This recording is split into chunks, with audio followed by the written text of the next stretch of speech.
The news in details. Good afternoon. I am Shijola Afolabi. Here's the headline news. 950 million COVID-19 intervention fund. The ICPC probes University of Port Harcourt Teaching Hospital, other health institutions. Osun government closes case as further defense opens next year. Aggrieved youths raise Rccg pastor's house over missing girl found dead in his residence. And finally, that's the last one. Aggrieved youths raise Rccg's pastor's house over missing girl found in his residence. Good afternoon. I am Shijola Afolabi. You're welcome to Fliptv News. Now the news in details. Ekiti SSG resigns. The government said the official resigned to enable him contest in a forthcoming governorship election in the state. Biodu Oyebanji, the secretary to the state government, has resigned his appointment, the News Agency of Nigeria reports. Yinka Oyebode, the chief press secretary to the Governor Kayode Fayemi of Ekiti, in a statement on Tuesday in Ado Ekiti, said the governor had accepted Mr. Oyebanji's resignation. Mr. Oyebode said the resignation, which was conveyed in a letter to the governor and dated December 3rd, took effect from Tuesday, December 7.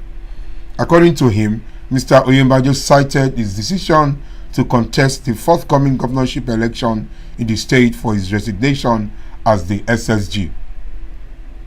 Governor Fayemi, in accepting Oyebanji's resignation, thanked the former SSG for his remarkable contribution to the administration since inception in 2018. He also wished him well in his future endeavors. Mr. Oyebode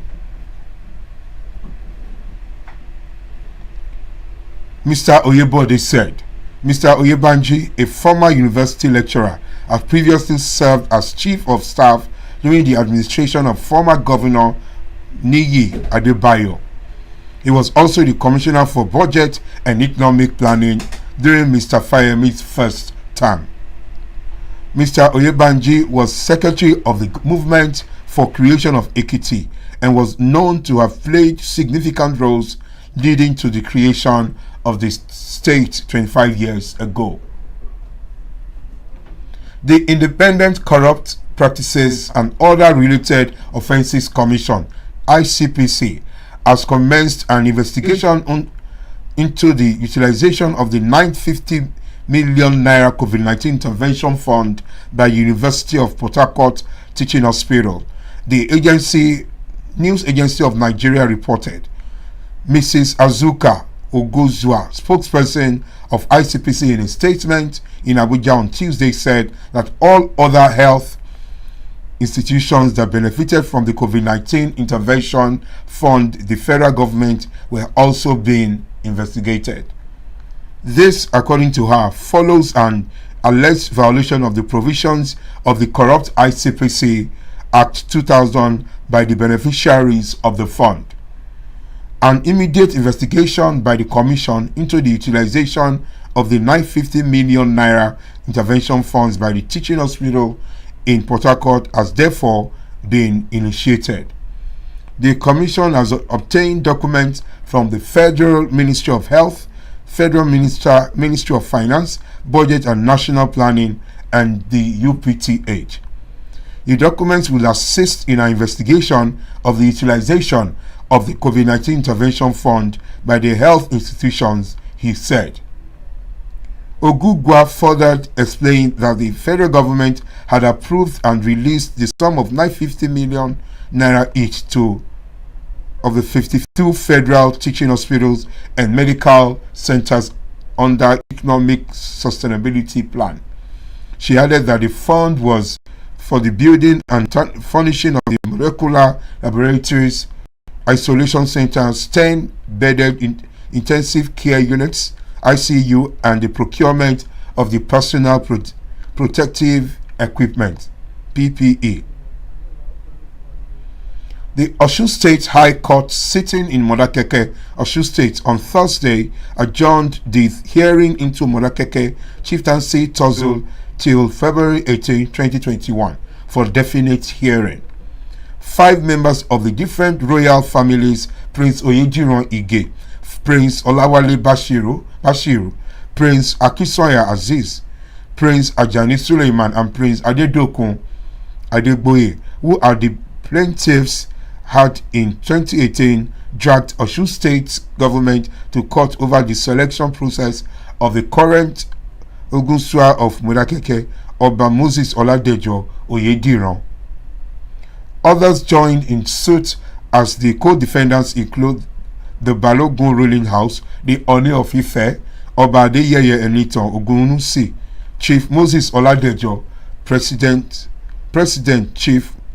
Modakeke Progressives Union, Mr. Rufus Odegbemi, and the Osun State Attorney General and Commissioner for Justice.